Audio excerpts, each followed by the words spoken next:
Ahí está, ahí la puse a grabar. Bien, entonces como les decía, cuando uno habla de un electrolito fuerte, está hablando de que se disocia totalmente y no parcialmente.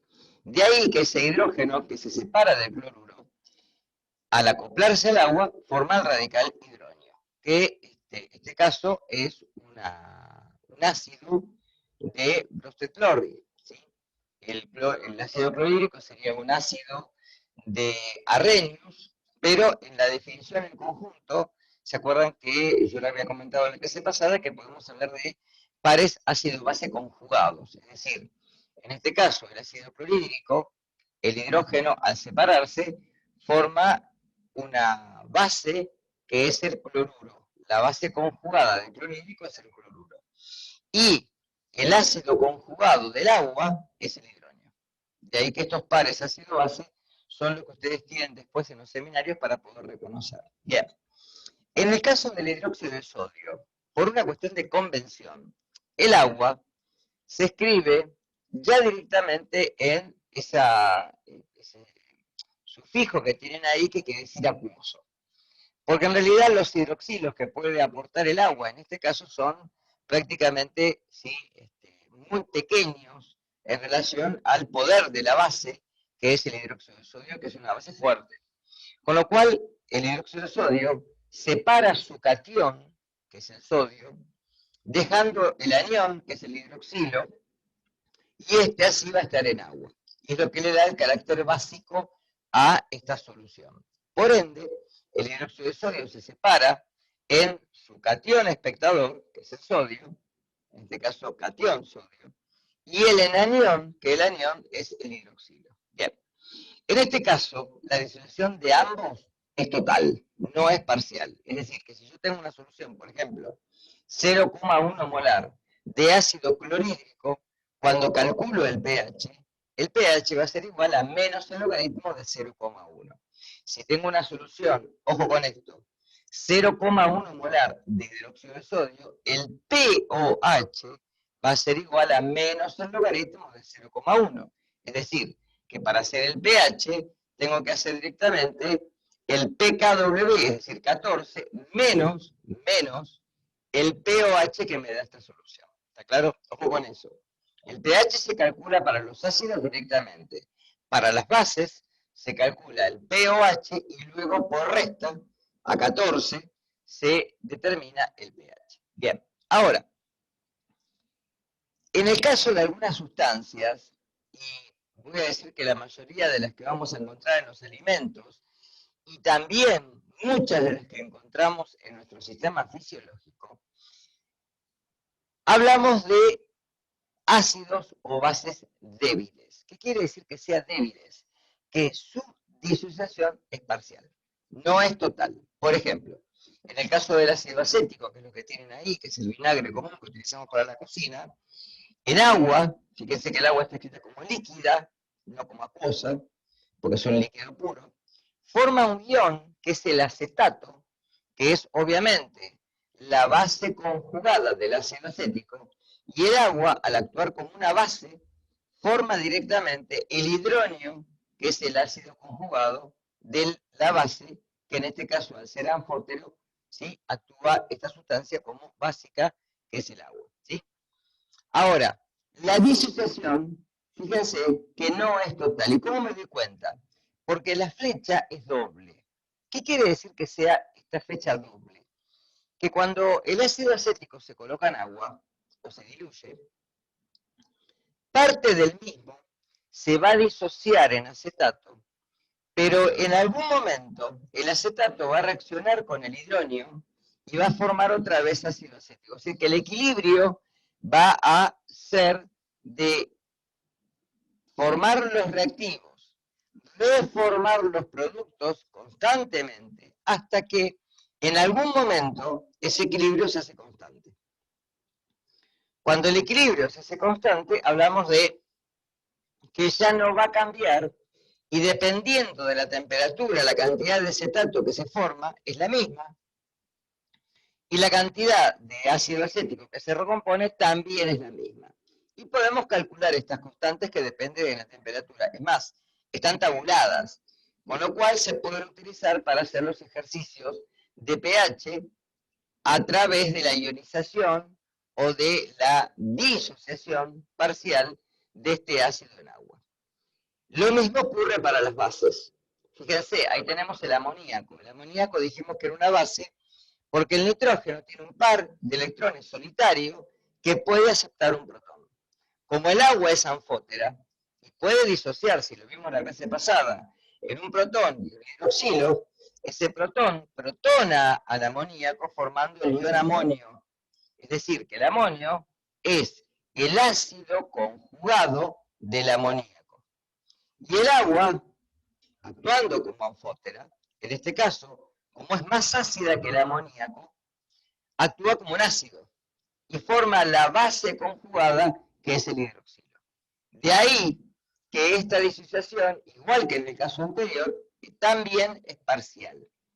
Y se puede calcular una constante de disociación que va a depender, como dije recién, de la temperatura. Y en este caso, fíjense que curiosamente, a 25 grados centígrados, las dos constantes son iguales, pero ojo, una es una constante de acidez y la otra es una constante de basicidad. Es decir, una la vamos a llamar K sub A, o constante de disociación ácida, y la otra la vamos a llamar K sub B, o constante de disociación básica.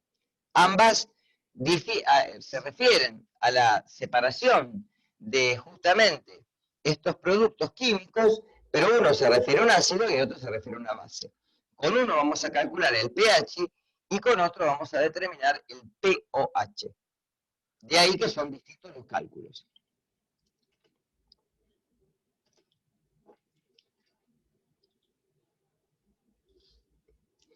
Acá tienen, fíjense, una filmina que quiere representar un ácido hipotético que se puede escribir de esta manera, ¿sí?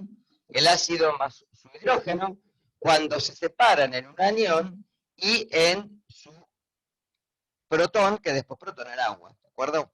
Con lo cual, fíjense que si yo tengo el ácido, la disociación es total. Quiere decir que si yo tengo 0,1 molar de esto, al separarse, me forma 0,1 molar del ion, que como es un anión espectador, a los fines de pH no va a cambiar, en este caso, y en el caso del hidrógeno también me va a formar un protón o un hidrógeno ácido en concentración 0,1 molar. Miren qué es lo que ocurre en los débiles.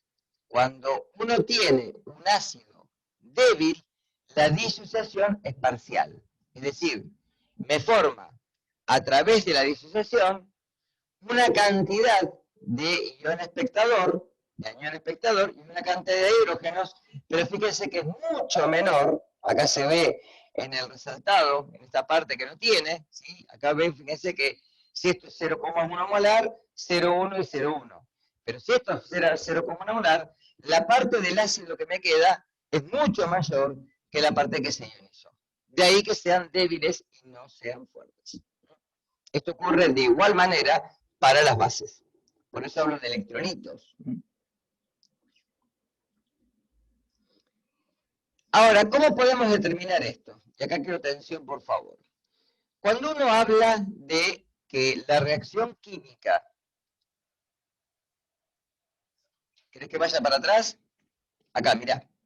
Si yo tengo un ácido fuerte, si esto fuera 0,1 molar, lo que me queda es 0,1 molar del anión espectador, que a los fines de pH no cambia nada, y 0,1 molar, que sí es lo que me interesa, del hidrógeno ácido, que es lo que va a determinar el pH. ¿De acuerdo? Si esto es 0,1, esto es 0,1, es 0,1 porque es como que si lo hubiera cortado a la mitad. Pero las concentraciones recuerden que no cambian, porque si esto es 0,1 molar, al disociarse, como es una sola especie química, me queda 0,1 y 0,1. En los débiles, si esto fuera 0,1, fíjense que la cantidad del ácido que me queda en solución sin disociarse, prácticamente es cercano al 90%. Esto se puede ver como el porcentaje de disociación también. Lo pueden ver así. Nosotros no lo calculamos así porque en la asignatura no vemos la constante de producto de solubilidad, ¿sí? Pero una parte del ácido se disocia, pero el resto queda como ácido sin disociarse. Y forma una pequeña cantidad de anión espectador y una pequeña cantidad de hidróneos. Con lo cual, esa pequeña cantidad es lo que al fin y al cabo determina el pH. Es decir, si acá tuviera que el pH fuera de 1, en este caso van a saber que el pH es superior. Por ejemplo, puede ser de 2,38, de 2,4. ¿De qué va a depender el pH? En realidad de la constante de disociación, lo que voy a explicar ahora. Va a depender de ese valor, no de otra cosa. O sea, va a depender, obviamente, de la concentración inicial del ácido, pero además va a depender de cuánto del ácido se disocie. Y siempre, siempre, la cantidad del ácido que se disocia va a ser proporcional a la constante. Cuanto yo concentro más el ácido, obviamente más se va a disociar. Es como si fuera un café más fuerte lo voy a sentir. En este caso, como el ácido es débil, si yo agrego una cantidad considerable, la cantidad que se separa va a ser proporcional a la cantidad que puse. Si pongo muy poquito ácido, la cantidad que se disocia obviamente va a ser mucho menor. Esto es muy importante que lo entiendan, porque así van a actuar después los sistemas buffers. Por eso es importante. Y en el organismo, en la parte fisiológica, tenemos buffers que son los que regulan el cambio de pH. Y por eso son importantes que lo aprendan en esta asignatura, pero que lo vuelquen, obviamente, después a los conceptos de anatomía y fisiología. ¿Sí? Bien, sigo. Ahora, como decía recién, cuando uno tiene que estimar una constante, vamos a hacer una mera anotación al costado, que la constante no es más que hablar de equilibrio químico, ¿sí? ¿Por qué? Porque en realidad esto es equilibrio iónico. El equilibrio iónico no es más que, como si uno dijera, es un subconjunto del conjunto general que es el equilibrio químico. ¿Qué quiero decir cuando hablo de equilibrio químico? Siempre cuando escribimos las reacciones, se hizo hincapié de que todo lo que está del lado de los reactivos termina del lado de los productos. La ley del agua sí, que eso es cierto, y no cambia para esto. Pero siempre escribimos la flecha en un solo sentido. Es decir, escribimos de los reactivos a los productos. La flecha, la punta de la flecha, siempre apuntaba hacia los productos. Y está bien eso. Pero en ciertos casos, la reacción no es total, es parcial. ¿Qué quiere decir esto? Que cuando se forman reactivos, como dije recién, cuando se descomponen los reactivos, perdón, recién, cuando se reaccionan entre sí y se forman los productos pueden reaccionar entre sí y volver a formar o a reformular otra vez los reactivos. Es decir, que la acción va hacia la derecha, pero una vez que se formaron los productos, también puede volver hacia la izquierda. Esto implica que necesariamente en algún momento ese equilibrio o esa disociación se va a hacer constante. ¿Y cómo se calcula? Se calcula como, y lo defino ahora, el producto de las concentraciones molares de los productos dividido el producto de las concentraciones molares de los reactivos. Fíjense la reacción que tenemos acá.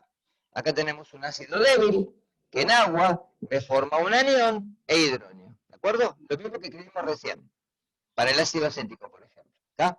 Con lo cual, uno puede estimar de esta manera, que la constante de disociación, por eso se llama Kc, por constante de disociación, en este caso la concentración es molar, es decir, moles por litro, va a ser igual a el producto, fíjese que está multiplicando, de las concentraciones molares, en este caso de el anión por los hidróneos, ¿sí? Siempre esto va en moles por litro, dividido la concentración de las concentraciones molares de los reactivos, es decir, del ácido débil y el agua. Como el agua en realidad siempre es constante, lo demostré en la clase pasada, uno la puede pasar multiplicando Y ahora, en vez de llamarlo directamente Kc, lo voy a llamar K sub A, como constante de disociación ácida. Y como el agua forma parte de la reacción, va a estar directamente en el hidróneo o en los protones. Se puede escribir de la misma manera. Y se puede calcular como la cantidad de anión que se separa por la cantidad de protones sobre la concentración del ácido. ¿Sí? Ustedes van a decir que estos cálculos son necesarios. En esta asignatura yo excluí esto de la asignatura en forma de ejercicios. Sí lo necesito para la parte teórica, ¿de acuerdo? Ejercicios no van a tener de ácidos y bases fuertes, débiles, perdón, pero sí lo necesito para la parte teórica porque después lo revén en las materias subsiguientes. ¿Está claro? Es decir, el concepto de ácido y base débiles tiene que quedar para la teoría para el día del final. ¿Se entendió? ¿Está? Entonces, cuando uno estima la concentración molar de estas especies químicas, luego puede calcular la constante. Como las constantes están tabuladas, en realidad, nosotros lo que estimamos es el pH por la concentración de los hidrógenos ácidos que tienen ahí, dependiendo obviamente de la concentración del ácido débil, que es un dato que me van a dar generalmente para poder resolverlo, y K sub A, que es un dato que siempre voy a tener porque es una constante de tabulación, que está en todos los libros y está en la bibliografía. Es el único término que voy a despejar de esta ecuación, fíjense, que es la concentración de, en este caso, el ácido. ¿Estamos? Conceptos. ¿Cómo varía K sub A? En realidad, si K sub A es mucho mayor a 1, hablamos de un ácido fuerte. Por eso no figuran en las tablas, ¿de acuerdo? Si ustedes van a buscar la constante de disociación ácida del ácido clorhídrico del ácido nítrico, no la van a encontrar porque como es muy fuerte, no necesita estar tabulada porque no se emplea para los cálculos de los problemas, ¿sí? Ahora, cuando la constante es menor a 1, y dependiendo fundamentalmente de cuánto sea ese número, decimos que el ácido es débil. Por ejemplo, el ácido acético, fíjense, que es 1,8 por 10 a la menos 5 molar, es decir, que es bastante menor a 1. Eso implica que la cantidad, ¿qué quiere decir eso?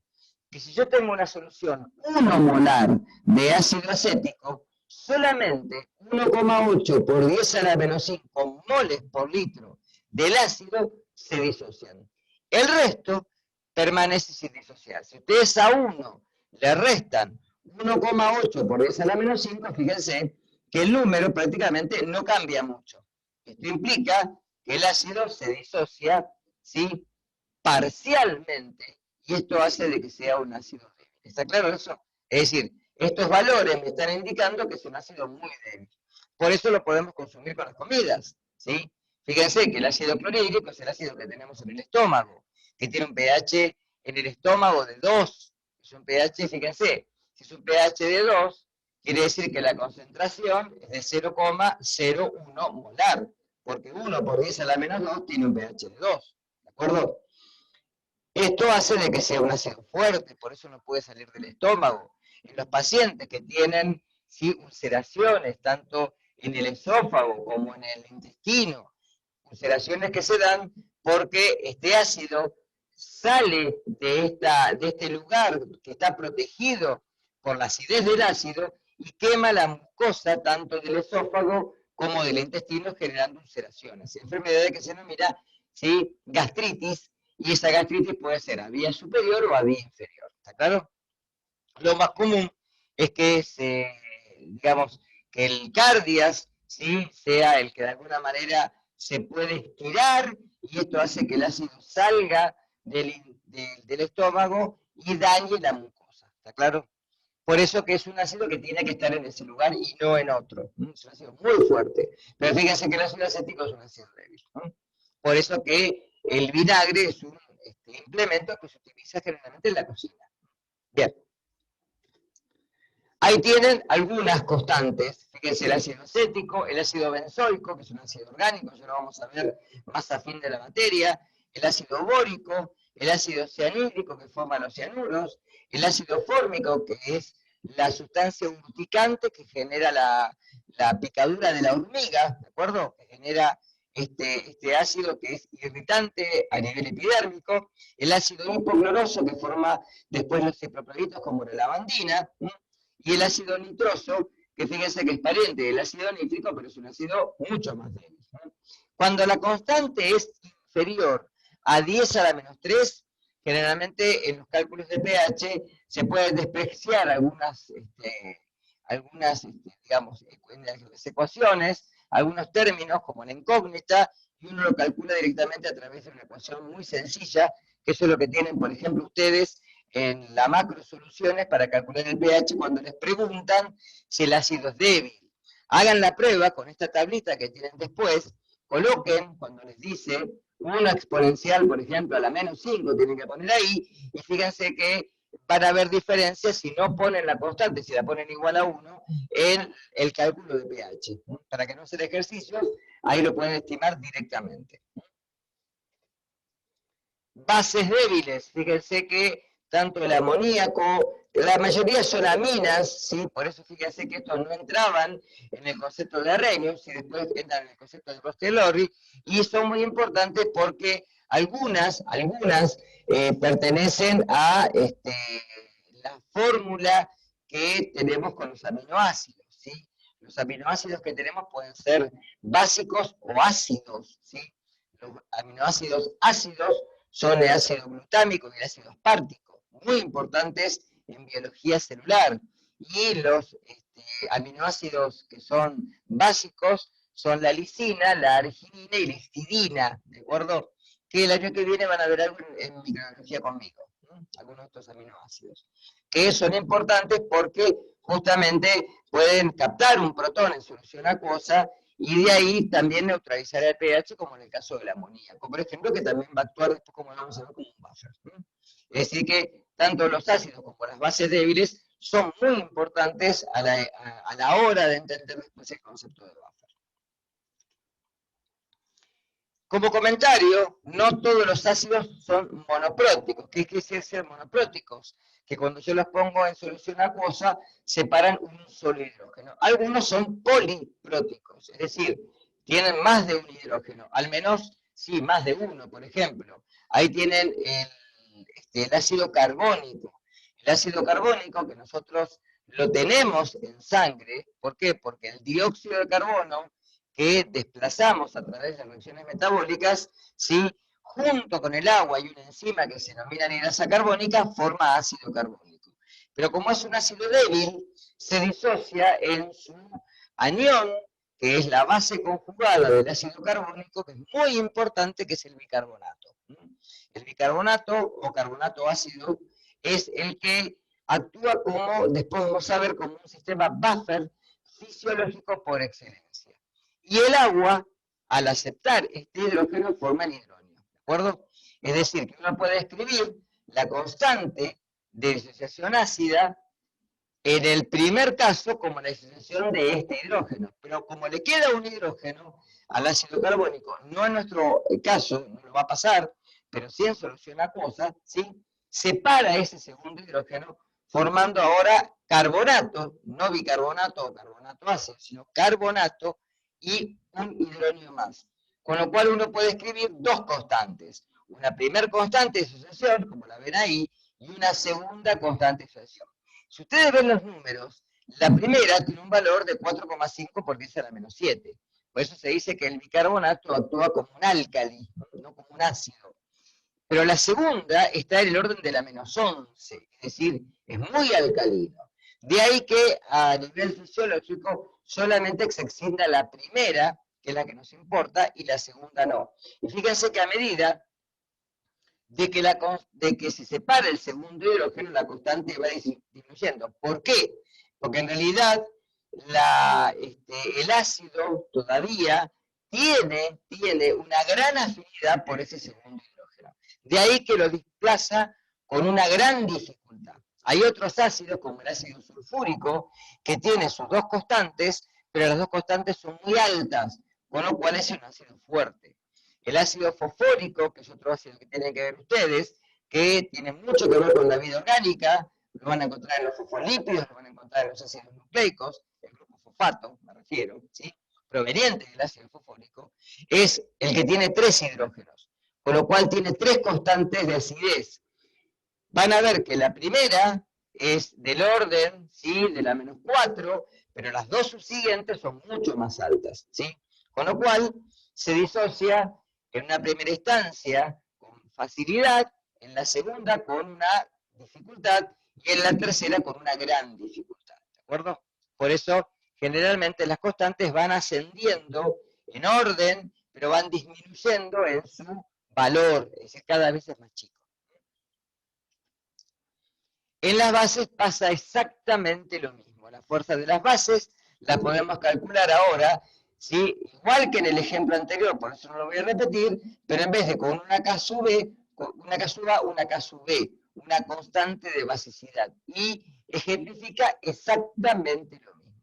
Es decir, una constante de basicidad me va a servir no para calcular el pH, sino para calcular el pOH de la solución. Y de ahí después determinar por resta el pH. Pero el mecanismo de resolución es exactamente el mismo. Bien, tema central y muy importante. Disoluciones amortiguadoras, también denominadas buffers. ¿Qué es un buffer? Como la palabra amortiguador, ¿sí?, uno lo puede referir a este implemento que se encuentra en los automóviles y que me impide que se dañe, ¿sí?, parte de la estructura del automóvil, ¿sí?, amortiguando el golpe cuando, ¿sí?, paso por una cuneta o un pozo. Acá ocurre lo mismo. Pero ¿qué es lo que merma o lo que me evita el daño? Me evita de que cuando una solución de esta se enfrenta al agregado, tanto de una base como un ácido fuerte, va a disminuir el cambio de pH, es decir, lo va a amortiguar. En vez de que el cambio de pH sea importante, el cambio de pH va a ser muy poco significativo. ¿Por qué son importantes? Porque en nuestro organismo tenemos buffers o soluciones amortiguadores, tanto intra como extracelulares. ¿Qué quiere decir intra o extracelular?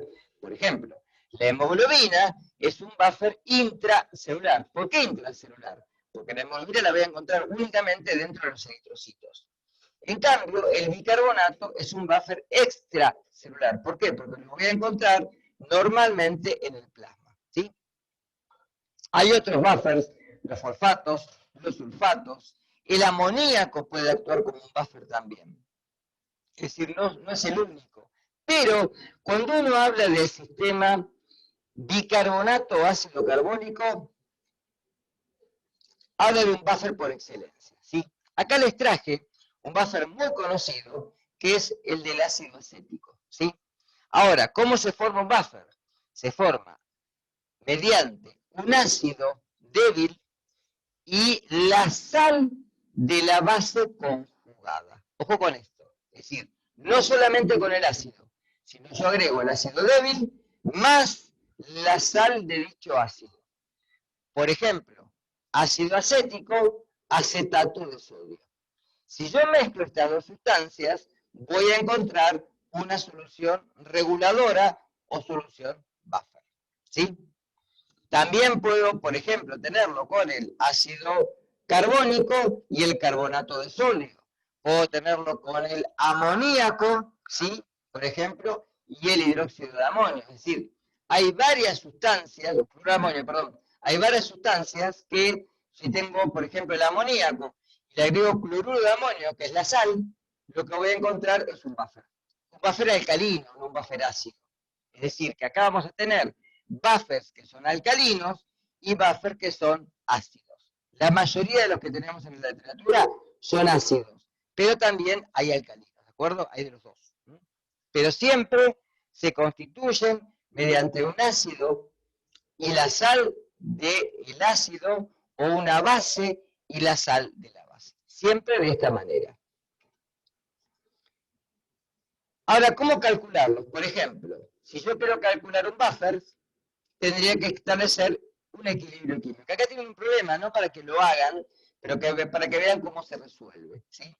Yo tengo, por ejemplo, me piden calcular el pH de una solución buffer que está formada por una cantidad 0,2 molar de ácido acético y 0,2 molar de acetato de sodio. Me dan la constante, ¿sí? Ahora, como dijimos, el ácido se va a disociar parcialmente. Cuando se disocia, forma acetato. Es decir, que le tengo que restar una parte al ácido acético, pero se la tengo que sumar esa parte al acetato. Con lo cual, lo que tienen abajo es cómo se calcula el equilibrio en solución. Restándole al ácido acético en la concentración final y sumándoselo al acetato. Con lo cual, estos valores luego se pueden poner en la constante y como en realidad esa X es tan chiquita que se puede despreciar, puedo calcularlo directamente. Fíjense que el pH es 4,74. Si ustedes hacen menos el logaritmo directamente, porque se cancela obviamente, ¿no? De K sub A, es decir, de 1,8 por 10 a la menos 5 molar, van a encontrar que es 4,74. ¿Por qué es importante esto? Porque en realidad un buffer tiene una capacidad regulatoria. La pregunta es cuánto. Se considera que más o menos una unidad de pK sub A. Quiere decir que si, por ejemplo, acá pK sub A es 4,74, ¿cuánto sería el rango en el que justamente el pH es amortiguado? Y bueno, de 3,74 a 5,74, ¿sí? Por fuera de estos límites, ya el buffer no tendría la eficiencia que tiene que tener. Y obviamente depende de las concentraciones, tanto del ácido como de la sal del ácido que se agrega. Y acá vamos a entrar en una ecuación que es muy importante, que es la ecuación de Henderson-Hasselbalch. ¿Qué es lo que descubrieron estos hombres? ¿Sí? Si uno hace un cachito para atrás, miren, si uno tiene esas especies químicas y puede estimar, como estimamos acá, ¿sí? Y poder despejar justamente el pH, me va a quedar una ecuación de este tipo, en donde el pH va a ser igual a pK sub A más el logaritmo de la concentración de la base sobre la concentración del ácido. Fíjense, si las concentraciones del ácido y de la base son iguales, el logaritmo de un número que es igual a 1, porque son iguales, es 0. Entonces el pH sería igual a pK sub A.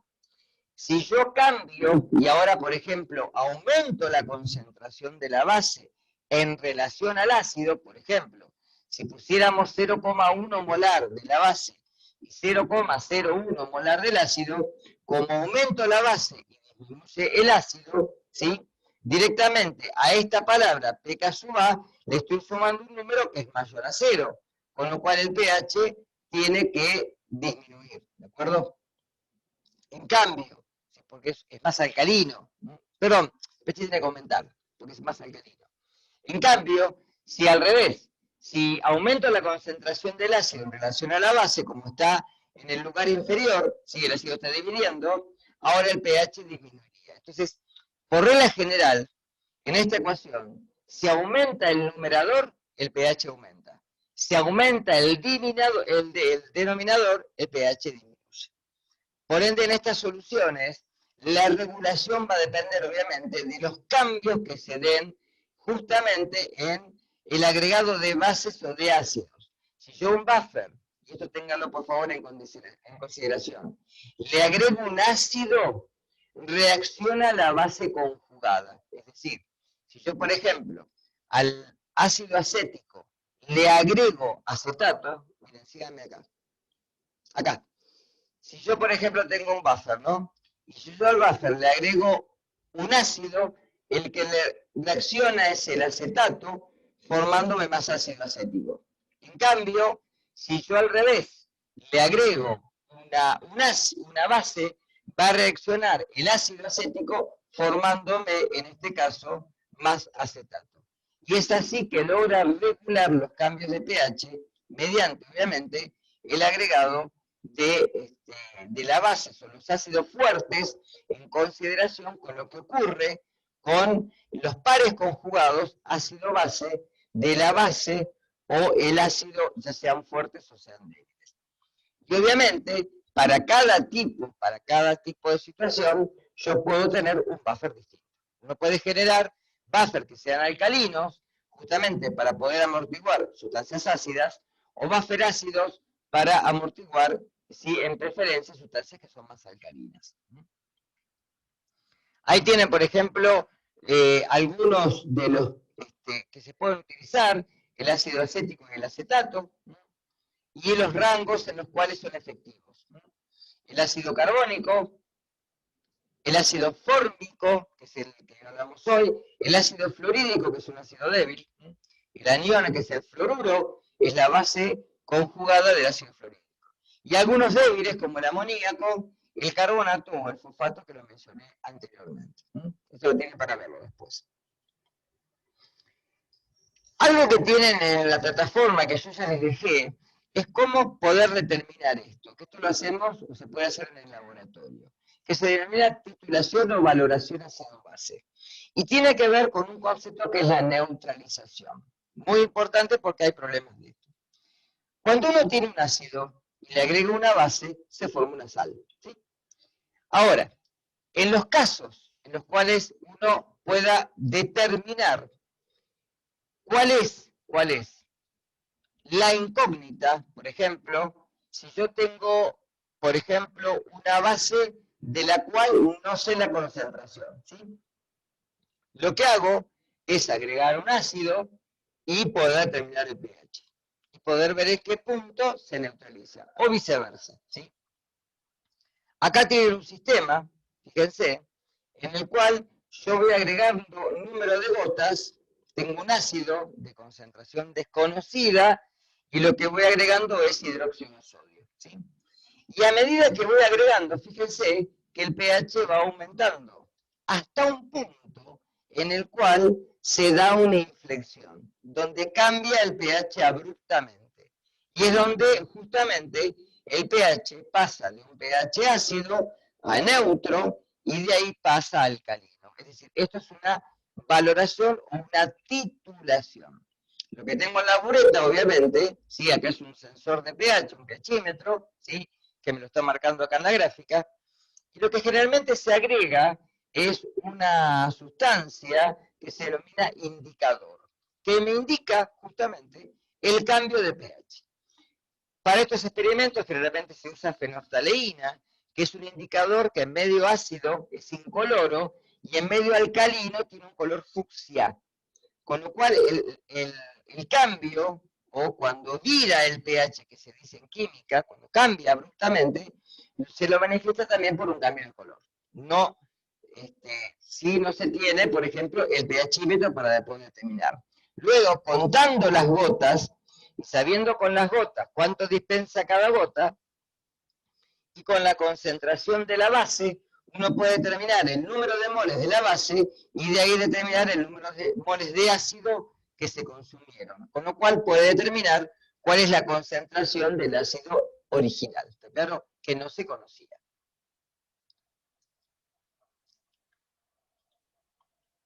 Acá tienen indicadores ácido-base conocidos.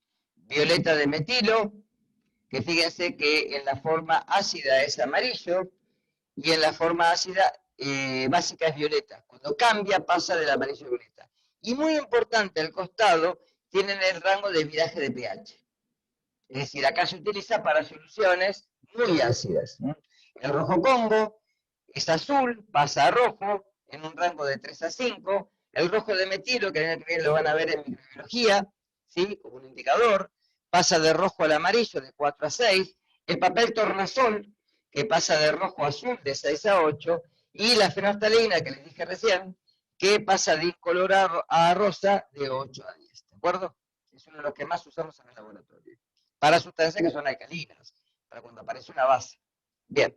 En las valoraciones, lo que les había comentado recién, la neutralización siempre ocurre cuando se consigue que el número de moles de la base es igual al número de moles del ácido. Ojo, esto siempre, tanto para ácidos como bases que son monopróticas. Si tengo algunas que son polipróticas, tengo que hacer reajustes en la ecuación. Pero siempre el número de moles, ¿sí?, se puede estimar y uno puede decir que el número de moles del ácido por la concentración va a ser igual al número de moles de la base por la concentración. Es decir, que siempre voy a tener un arreglo por la constante estequiométrica, perdón.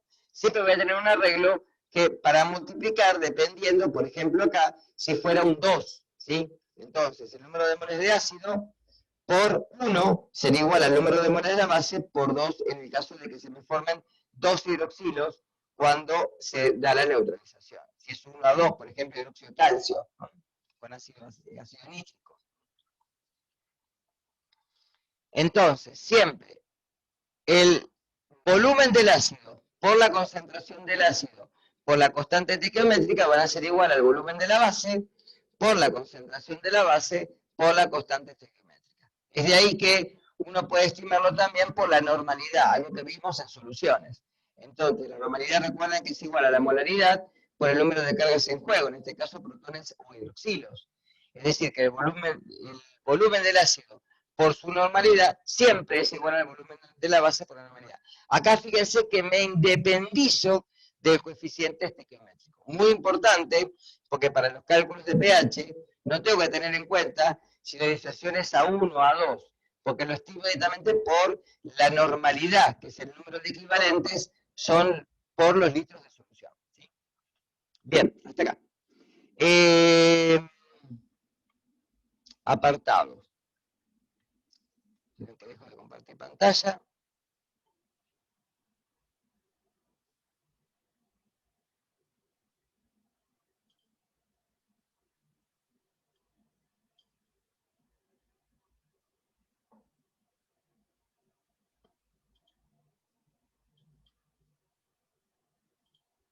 Bien, ahí estamos.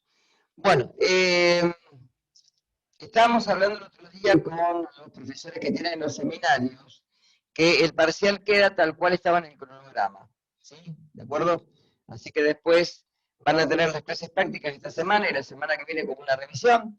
Recuerden que el parcial abarca desde soluciones en adelante, es decir, la parte de soluciones químicas, propiedades coligativas de las soluciones, y esto último que es justamente el pH de las soluciones.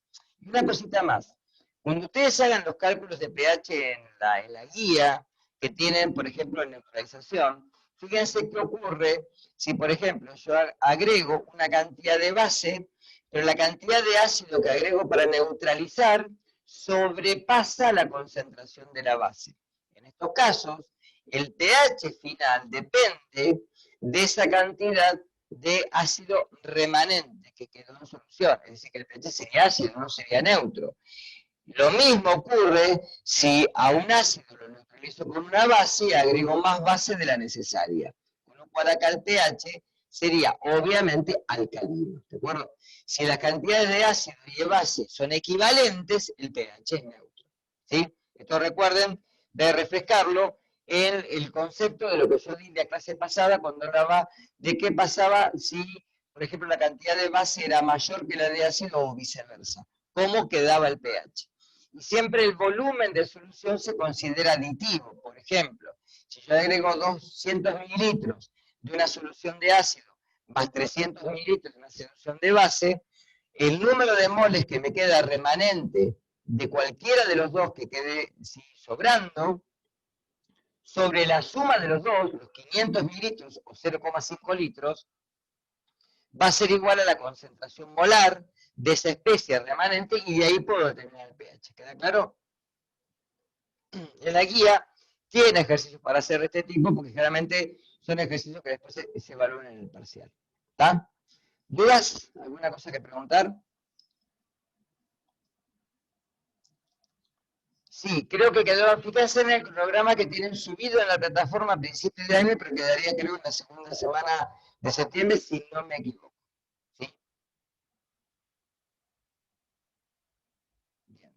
Recuerden que la teoría no se evalúa en el parcial, sí en el final estas cosas que di, que justamente subrayé como, como cosas principales. Y recuerden que el parcial va a ser evaluado lunes y martes, como fue la vez pasada. ¿De acuerdo? Es decir, en los horarios que se pusieron de la práctica lunes y martes. ¿Está claro? Después que termine con este tema, yo voy a abarcar ya termodinámica. Nos quedan dos temas fuertes, uno es termodinámica y el otro es toda la parte de química orgánica que la tienen que ver para la parte de química biológica. ¿Sí? ¿De acuerdo? Bien.